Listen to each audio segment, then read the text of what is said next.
So we got, this is all review, cerebral hemisphere, your diencephalon, the structure of the diencephalon, the next structure is the midbrain. The midbrain is huge, and since the midbrain doesn't change, it stays the midbrain, well then I got to talk about it's the anterior versus central structures versus posterior structures. So the anterior structure, the most important, is the cerebral peduncles. They carry sensory up and motor down. That means what, guys? That everything that's sensory and motor is on the anterior part of the midbrain. Well, that would make sense because guess what? On the posterior side, we've got the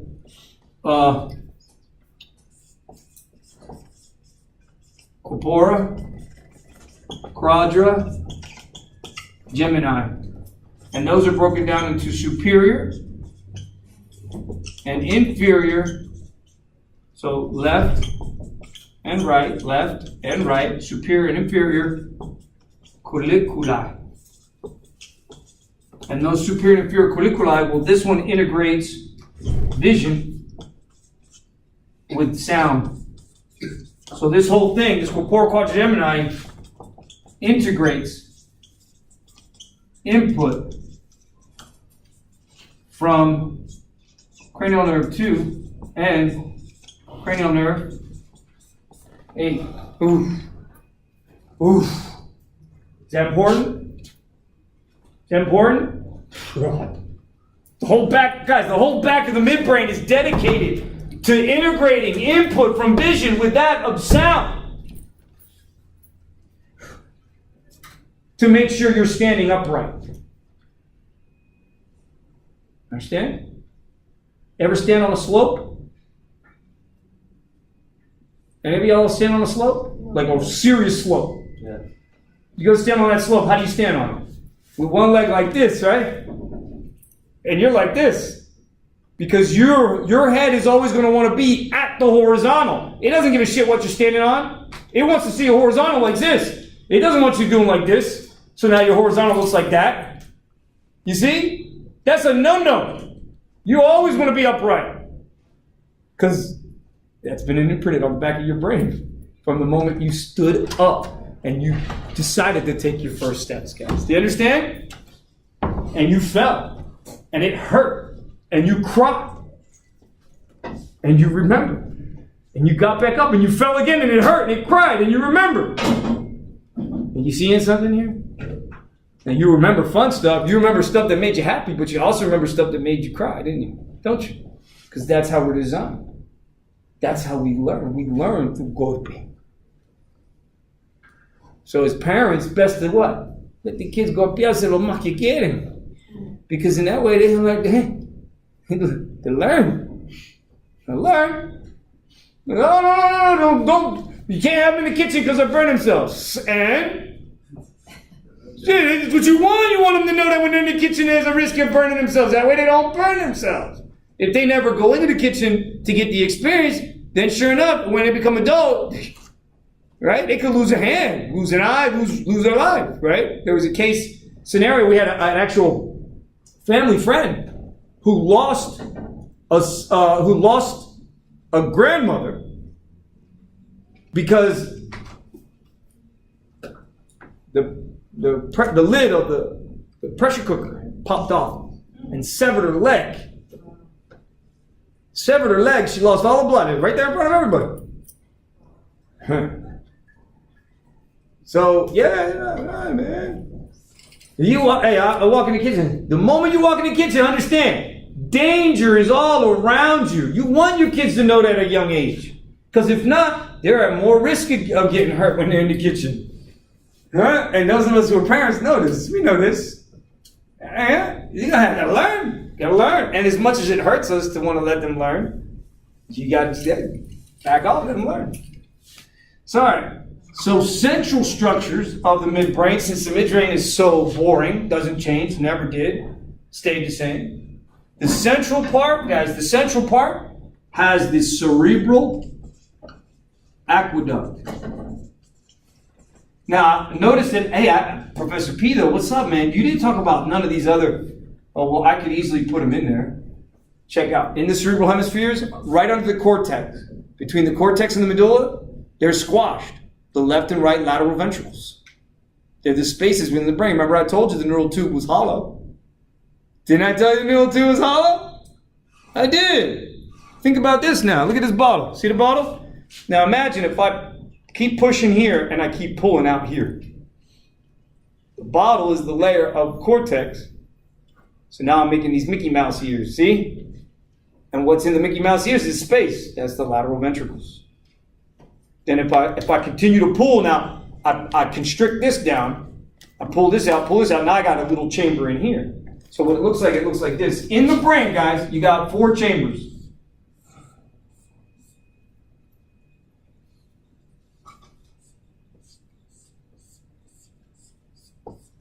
Remember to see that? So you got these guys here, they're called the lateral ventricles. These are just under the cerebral cortex between the medulla and the cortex of the cerebral hemispheres. Lateral ventricles. So you got a left and a right. Then you got your 3rd ventricle. Then you got your 4th ventricle. And then what happens? The 4th ventricle communicates with this, that's called the spinal canal. It's in the middle of the spinal cord. So the 4th ventricle, guys, would be where? It's not at the midbrain. The midbrain houses this structure. That's the cerebral aqueduct. The 3rd ventricle sits within the diencephalon. And the lateral ventricles sit within the cerebral hemisphere. Everybody see that? Now, you can look that up. Pretty much is exactly what he's going to say. And so the 4th ventricle will be where, guys? If this guy is in the midbrain, then where will my 4th ventricle lie? Between the pons, the medulla, and the cerebellum, guys. You understand? Everybody agree? Because that's all the structures we got left. Right? Hey, we did midbrain. What's left? The pons anteriorly, the cerebellum posteriorly, and then inferiorly, the medulla oblongata. That's the hindbrain. So the hindbrain's got superiorly, it's got, and anteriorly, it's got the pons. And then in the posterior aspect, it's got the cerebellar hemispheres, the cerebellar hemispheres. Okay? And then underneath it, it's got the medulla oblongata. Well, sure enough, one of the main centers that fall, because these are both the anterior structures, guys. Right? And the medulla is like, it's more in, how can I explain it to you? So the medulla is more consistent with the spinal cord, at least. And the cerebellum comes more so from the pons and then kind of extends down to associate with the medulla oblongata down posteriorly like this. So if this was my pons, sorry, if this was my pons would be here. We're talking anterior, my pons would be here, my medulla would be here. But if I'm talking cerebellum on the backside, then I got the whole cerebellum making up the roof of the 4th ventricle. Everybody understand? So the floor of the 4th ventricle is made up of the pons and the medulla. And the roof of the 4th ventricle is made up of the cerebellum. And the cerebellum has hemispheres. But sure enough, the one thing I want you to understand about the cerebellum, guys, is that its main job is for what? Complex motor movements and balance and posture, guys. You understand? It's required for complex motor movements, like running and jumping, or running and throwing something, like a javelin or shot put, or running and jumping long jump, or the triple jump, or pole vault, where you run in and you're literally carrying something, and then your upper body has to do one thing when your lower body does another. I used to do that. It's very difficult, extremely difficult, because your lower body has to be pushing through the stick while your upper body manipulates the stick. And then as you're going up, you're using your lower body to give you momentum, with your upper body you're using to rearrange yourself. Complex motor movements. Then you got to get yourself up high enough to then get over the bar. Complex motor movements. Yeah, and let go of the stick. Yeah. So all that, guys, is due. You got your cortex, all those connections. You got your deep brain nuclei, all those connections. You got the cerebellum, all those connections. You understand? There's a shit ton of connections, and it's going back and forth, and they're linked, and they're looped. That's how the brain is. So the cerebellum, guys, balance and posture and coordinating most muscle movements, coordinating complex motor movements. What's the pons do? Absolutely nothing. Not true. The pons actually, if you look, guys, the pons is the site of large nuclei where the trigeminal nerve comes from. So if you look at where does the trigeminal nerve come from? Where does the nuclei for the motor of cranial nerve 5 come from? Or cranial nerve 7 for that matter? Well, at the level of the pons, where the pons is swollen the most, sure enough, the only cranial nerve that's coming out right mid-level where the pons is trigeminal nerve. Because trigeminal nerve got like 4 different nuclei within the pons. But what did we say was going up and down the pons? Wiring for sensory going up and wiring for motor going down. You got me? That's why the pons is swollen, guys. You got certain nuclei that are sitting in the pons, and then you're running all these wires up and down it. You're pushing the nuclei. That's why the pons is so swollen. You got me? And the biggest set of nuclei that are there are for what? Cranial nerve number 5. So you could go and do more outline and write in, hey, where do I find my cranial nerve in the brain? Where are those nuclei? Where are they coming out at? You get me? Or where are they going in at? Okay? That would help you integrate the information. Pons and medulla. Guys, they have centers for respiration. We already covered that. They're called the apneustic and the pneumotactic centers. Pneumotactic and apneustic centers fall within the pons and the medulla. Well, they extend down to the spinal cord. They'll associate with motor neurons at cranial nerves 3, 4, and 5 that will exit the spinal cord, merge to create the phrenic nerve, which will innervate the diaphragm. This is why the diaphragm, even though it's skeletal muscle, actually contracts rhythmically because it's being overridden. It's a skeletal muscle that's acting involuntarily. It's contracting on its own, but not because it's cardiac muscle or smooth muscle. Because of its nerve input. Did everybody hear me? It's getting nerve input from up high. From where? From the pons and medulla. And sure enough, something higher is hitting the pons and medulla to tell it to fire. See that? So there are respiratory centers within the pons and the medulla that are going to get information from the diencephalon. So again, another link. Guys, are you seeing something here? Another link, another loop, another reconnection. That's what the whole brain is about. That's what the whole spinal cord is about. It's about loops and connections. Yo, we don't want to miss a thing. Do you understand? I don't want to miss a thing. And that's how we're designed, is not to miss a thing. Unless something's haywire, something's wrong. Okay, so are there any questions on this, guys? Quick question. Yes. You said that cranial nerve number 5 is... It's coming right off the pons. You look it up. The origin of cranial nerve number 5, the nuclei for cranial nerve number 5, all sit within the pons. They're huge. There's at least 4 different sets of nuclei sitting in the pons alone that are integrating the sensory with the motor and everything else to get the proper information. Because what? I got to bring it into the pons and I got to take it up to the thalamus. You see? All sensory information must go to the thalamus. All sensory information must go to the thalamus. Does that mean I'm only going there? No, I didn't say that. I said all sensory information has to go there. I didn't say that some of that sensory information can't go somewhere else. You get me? Like, for example, what muscles do I use for balance and posture, guys? Really use my arms for balance and posture? Not when you're standing. When you're walking. Or when you're doing other things. Do you see how I got to call upon those? When I'm walking on a tightrope, and then you're going to use it even more so, right? That's the most extreme, yeah?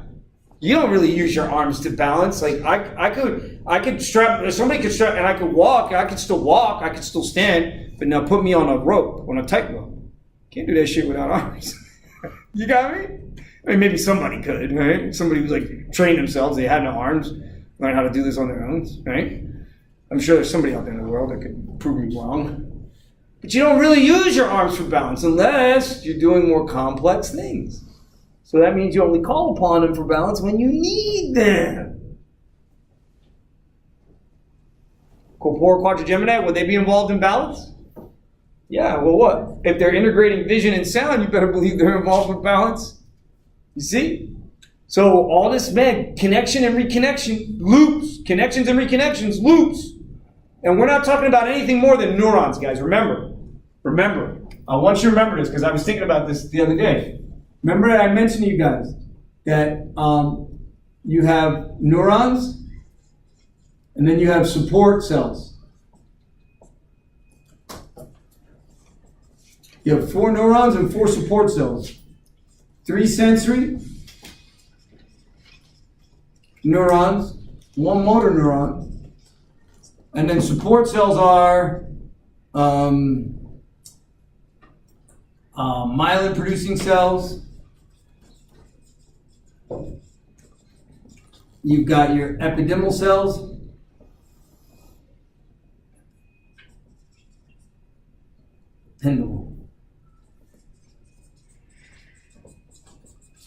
You have your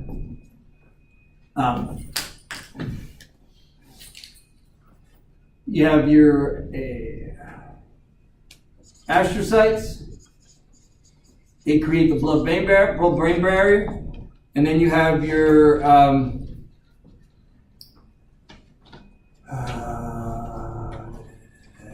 cells.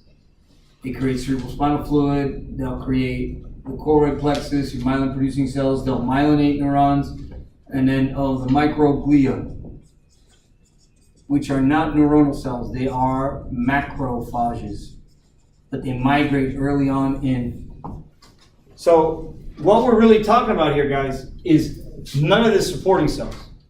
What we're really talking about is motor neurons and sensory neurons here.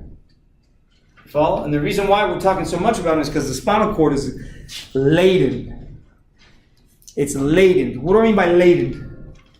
When I use the word laden, it means it's engulfed. It's completely encompassed. It's composed of, guys, all these motor and sensory neurons that are coming up and down, and either they're myelinated or not myelinated, but they're going up and down. You got me? Or they're coming in or they're going out. You got me? So they're coming in, they're going out, or they're going up and down. You got me? And that's really what this is about. So I got to connect this. Does everyone agree? I got to connect this to what, Professor P? So watch. I'll now draw the outside. There's my pons. There's my cerebellum. Sorry. My pons is, pons. Medulla oblongata. There's my cerebellum. You can't see a little bit of my midbrain. So there's a little bit of my midbrain. You can't see my diencephalon. And then those are my cerebral hemispheres. So now you can understand the space that's within there. Remember I told you it's a hollow tube, just like my water bottle. It just gets stretched out and pulled in different directions, and then the single layer of cells becomes multiple layers of cells.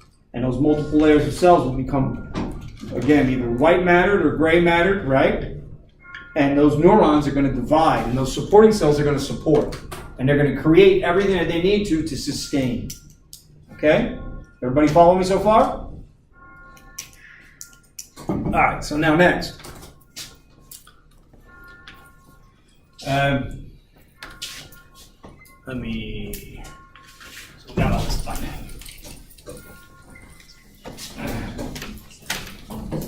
Let's go to the spinal cord now. Because if we're talking about the spinal cord, man, the spinal cord, well, we already know that the spinal cord is made up of what? Nerves. Okay. Well, I want to break it down a little bit easier for you so you can remember. So when we get the spinal cord is made up of spinal cord segments. Does everyone agree? Everyone agree? Are those segments separate of each other, or are they all connected? Are the segments individuals? Or are they all connected? Does everyone agree they're all connected? So the fact that they're all connected tells you that there's got to be a connection between them all. And so there's got to be wiring running through them. Make sense? So my spinal cord segments are not inconsistent, they're consistent with each other. Sure enough, I have cervical spinal cord segments. I have thoracic spinal cord segments. I have lumbar spinal cord segments. And I have sacral spinal cord segments. And then I have one coccygeal spinal cord segment, because I have one set of neurons that are coming out of for the coccyx, which was our tail, which we don't have anymore. Well, we do. Right? I was riding my BMX bike the other day. Right? And sure enough, I injured my tailbone. So it was quite painful for me to sit. Right? So now it's gone away, but I just kind of bruised it. All right. So spinal cord segments. So cervical. How many cervical spinal cord segments do we have, guys? How many? 8. So we have 8 cervical segments. 12 thoracic spinal cord segments. 5 lumbar spinal cord segments. 5 sacral spinal cord segments, and 1 coccygeal spinal cord segment. Understand? And each spinal cord segment has pairs of sensory and motor neurons that are converging to create spinal nerves. So each spinal cord segment has a left and right spinal nerve. And each spinal nerve is mixed with sensory and motor. Everyone agree? You like the way I'm teaching this? I haven't really thought about it. I just figured I'd come in today and figure out some way to teach you guys this differently. So let's compare cervical to thoracic to lumbar to sacral. I don't care about coccygeal because it's got no function. I'm not Shallow Hal's best pal who's got the little tail at the end that I can wag, right? If you guys have seen the movie, right? Shallow Hal, right? Good little friend, he wags his tail. Right? So, all right. So cervical spinal cord segments, right? Thoracic spinal cord segments, lumbar spinal cord segments, sacral spinal cord segments. They're all going to have white matter on the outside and gray matter on the inside, guys.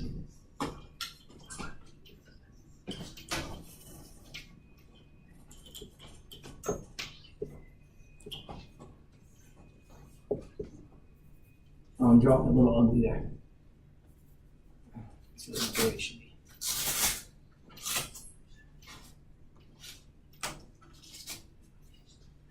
Now notice what I'm drawing in the center there, guys. You see that little hole? That's consistent throughout. That's what creates that spinal canal that we were talking about. Okay? That spinal canal. It's right dead smack in the center. That's the spinal canal. So I draw my spinal canal. I draw my spinal canal. Everybody see that? Now, that here, they call this the commissure. So there's an anterior and posterior commissure, anterior and posterior commissure, anterior and posterior commissure, anterior and posterior commissure. Notice, guys, nothing has changed throughout the whole spinal cord segment.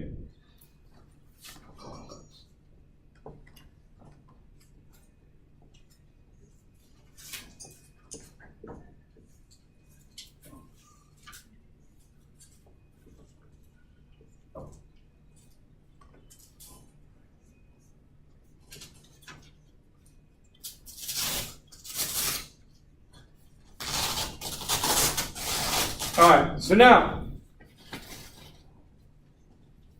we have to identify this stuff, okay? So in cervical spinal cord segments,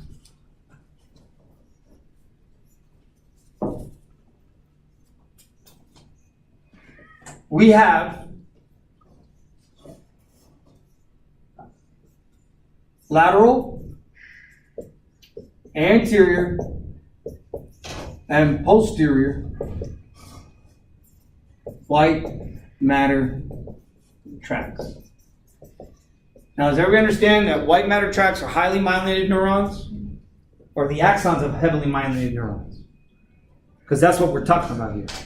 We're talking about stuff that comes in at each level of the spinal cord, guys, that must be relayed where? If it's sensory information, it's got to go where? In the brain. Where in the brain? Thalamus, thank you very much. So I don't care where I'm coming from. You understand, guys? if I'm sensing information, I'm coming from coccygeal, sacral, lumbar, thoracic, cervical. I don't care. I'm sensing information. I got to come into the spinal cord segment. I got to rise to the occasion. Everybody agree? And I got to go all the way up to the thalamus. Yes? Yeah. Okay. Everybody, so keep that in mind. Everything has to go to the thalamus. So I got a posterior, lateral, anterior, gray, or white matter tracts. Doesn't matter where I'm at. They're all white matter tracts. Everybody see that? Now, I also have motor information coming down. Does everyone agree? So not only do I have sensory information going up, I got to have motor information coming down. Yes? Because why? Well, because every level of the spinal cord, guys, has... What the... Look at that. All right. So every level of the spinal cord has sensory information coming in through pseudo-unipolar neurons. Everybody see that? Everybody see that? That's why when they say, when your book says, oh, no, pseudo-unipolar and unipolar are the same. No, they're not. That's bullshit. I don't know who the editor is, but I can tell you that the editor slipped on that one, baby. Slipped on renal too, but don't get me started. Now, if you look here, every level of the spinal cord, guys, has sensory coming in. And what type of sensory neuron did we say that was? Pseudo-unipolar. Pseudo-unipolar. Every layer, every segment, spinal cord segment, guys, has to have this setup. Everybody see that? And they can be really skinny sensory neurons that take a really long time to relay the information. Maybe that's cold. And heat, they can be really big axons that send the information quicker. Separately, they can be what? Heavily myelinated and get the information quicker. What cell myelinates neurons in the peripheral nervous system? What support cells? The Schwann cells or neurolemmacytes. Which ones do it in the central nervous system? Oligodendrocytes. All right, guys? That's it. So when we're talking about myelinating of these neurons, if they come in, now watch. If my sensory information comes in, okay, and it's for, well, what type of sensory information are we talking about, guys? From head down, from here down. What are we talking about? What are we talking about? One, we're talking about pain. Everyone agree? Two, we're talking about temperature.